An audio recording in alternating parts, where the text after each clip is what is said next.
Alright, so guys, welcome to the stream. Today I'm going to talk about why I'm not on Twitch anymore. Instead, I'm on YouTube. So, really what it boils down to is discoverability, okay? All the factors that I'm going to list is really just going to go down to discoverability, okay?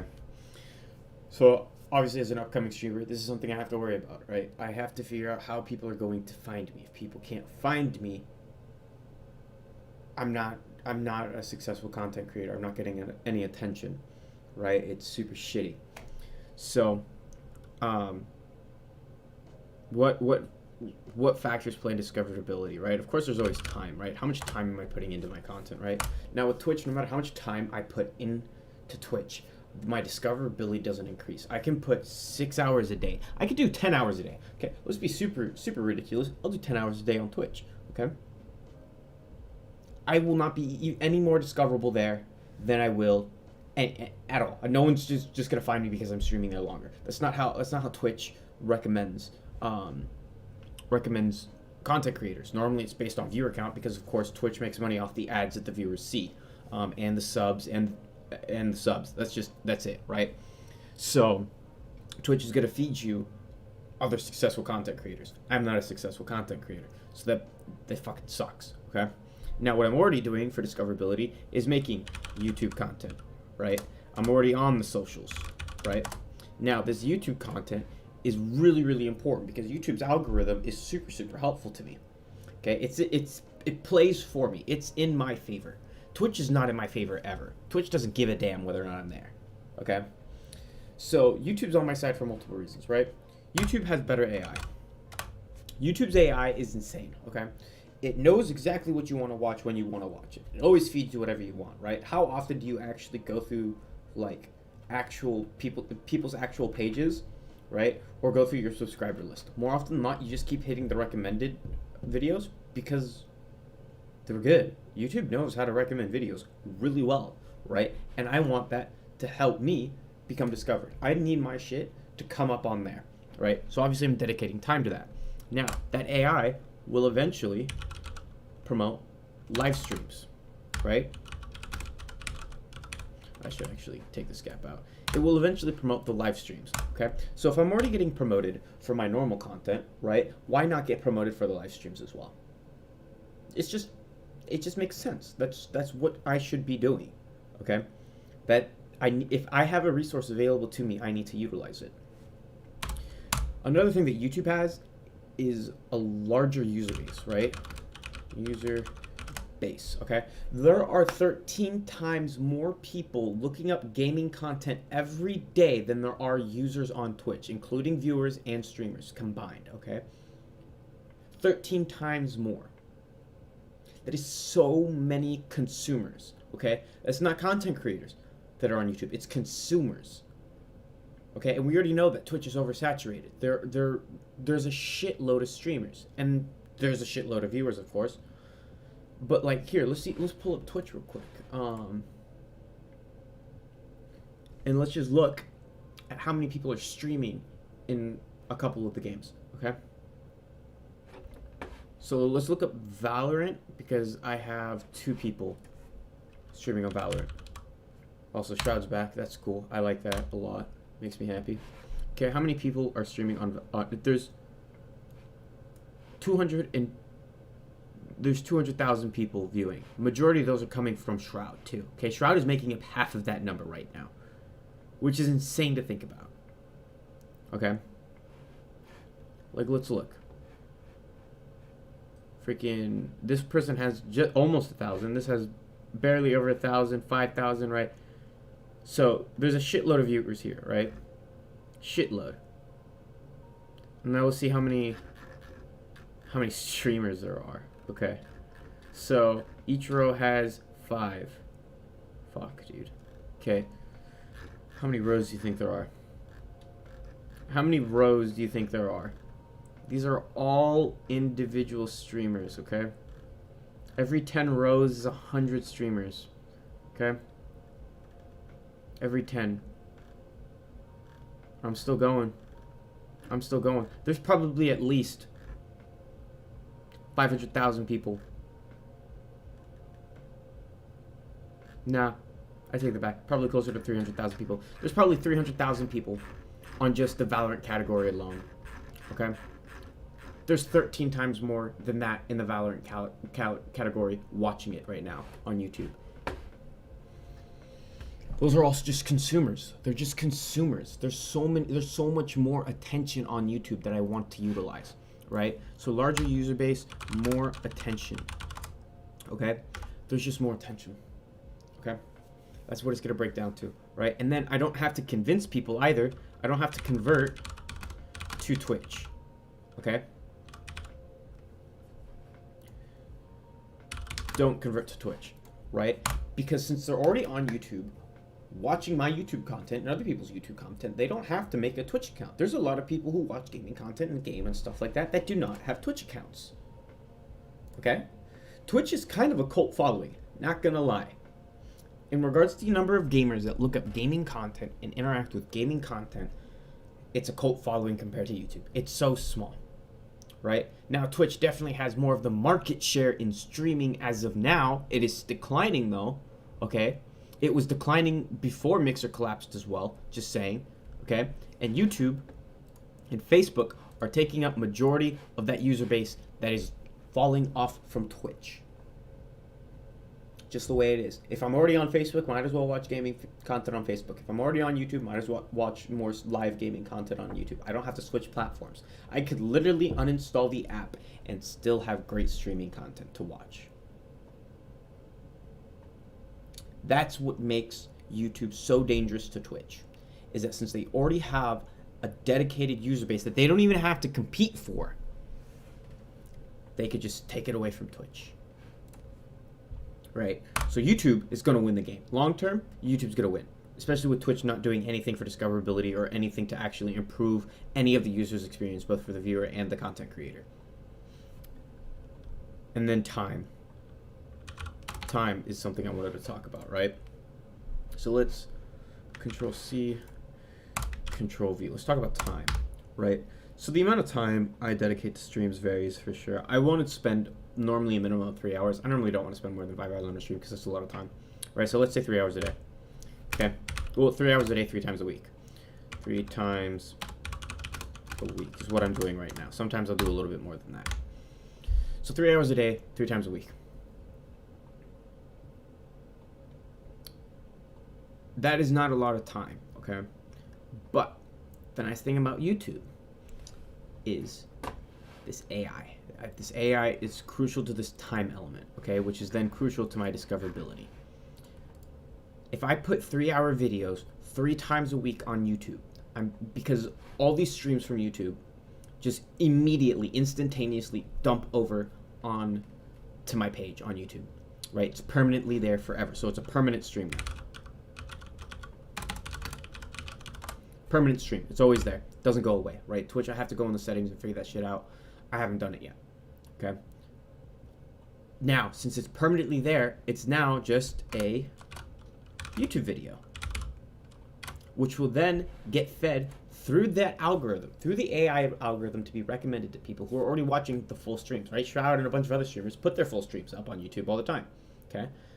The AI is going to be like, oh, this person really likes watching long streams after they've been done. Then my shit gets recommended after I've streamed. After, okay? So not only am I getting views during the stream, I'm also now going to get views for the same stream after the stream, okay? Also, with that time, the AI will also react to the number of posts I make onto my channel. Okay? This is increasing the number of posts right here, okay? Increase number of posts. It increases the number of posts that I have, okay? Which then is more likely to throw me into the recommended feed. These two just stacked on each other immediately, simultaneously, all for my discoverability. Twitch doesn't do that. Twitch will never do that. It doesn't have the time to have done that because YouTube's been around forever. They've been adding to this fucking AI for years, hundreds and hundreds of hours to make this AI better in order to keep consumers engaged with their content. Twitch just doesn't have that time available to them right now. They just don't. It's not a luxury that they have.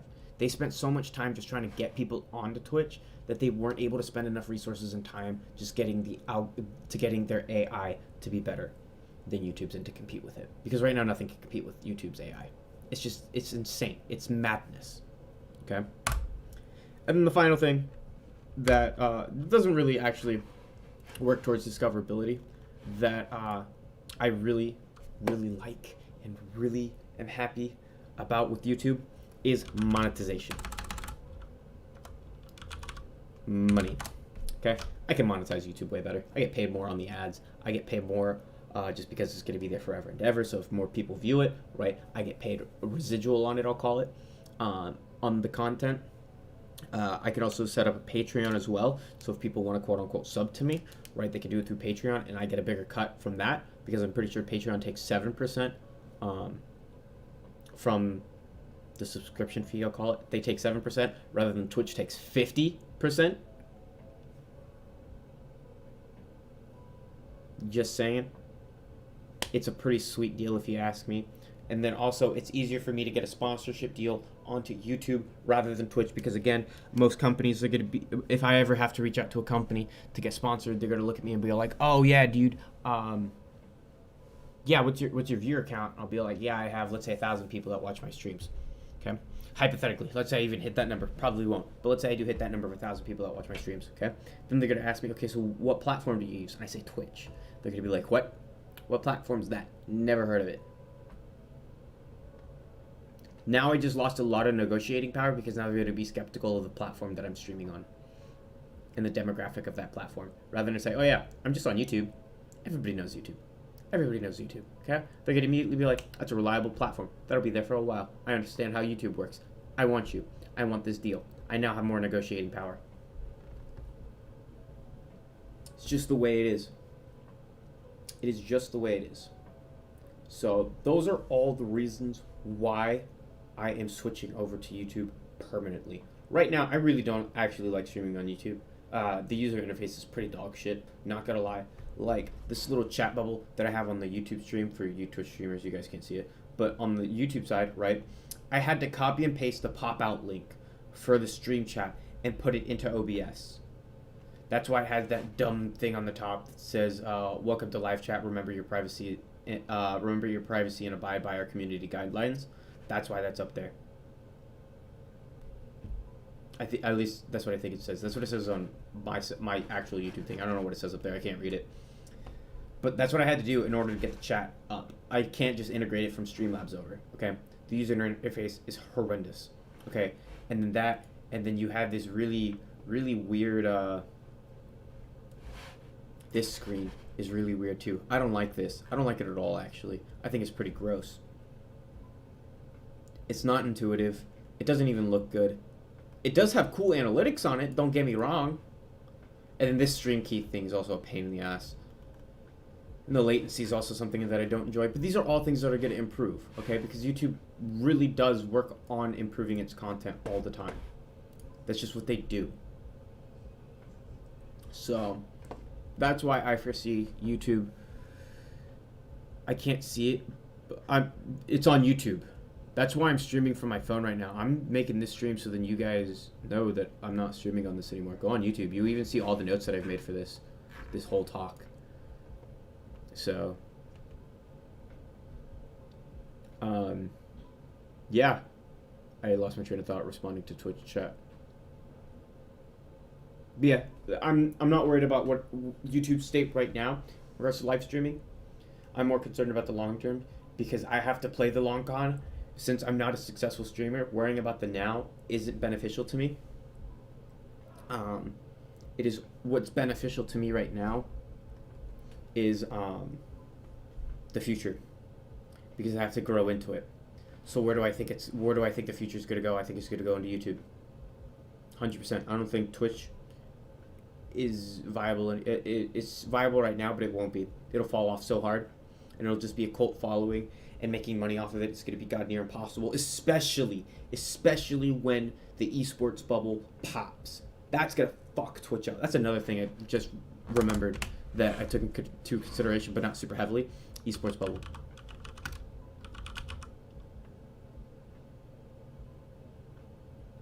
Oh, shit. Oh, no, it came up. It came up on stream. Okay, cool. I was afraid that it wasn't going to come up. Permanent, I don't know what that means. I don't know what you're correcting me on.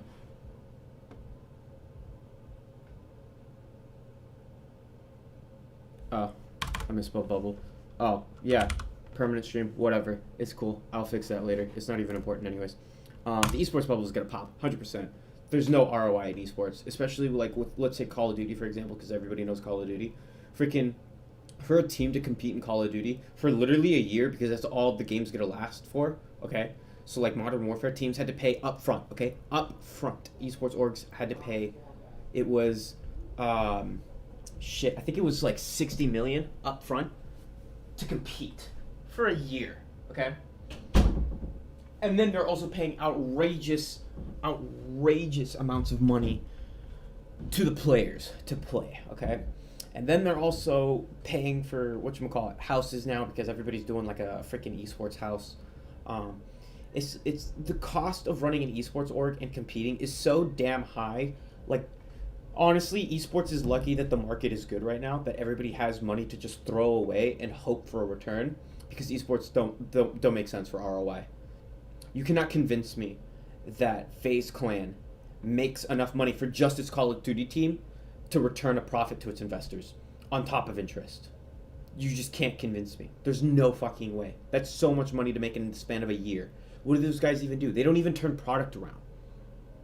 They're not even charismatic peoples, okay? That's the thing about 100 Thieves. 100 Thieves said fuck it to skill and brought in personalities. Personalities are easy to flip product for and push product in order to actually make a return than people who are just good at video games. People who are just good at video games are socially awkward people. Like, someone who's socially awkward cannot convince their audience to buy shit from me. Message me when you get on Valorant. Yeah, for sure. I'll let you know. So it just doesn't make sense. It just doesn't. So that esports bubble is gonna pop, right?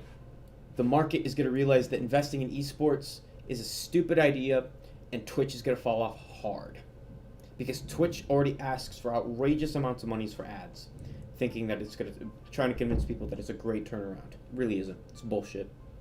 Twitch is gonna be the first platform to fall in the gaming industry that'll get hit hard. So that was another reason why I don't want to stream on Twitch anymore. I don't want to get brought down with it. So, good talk, guys. Now, it's time for the games.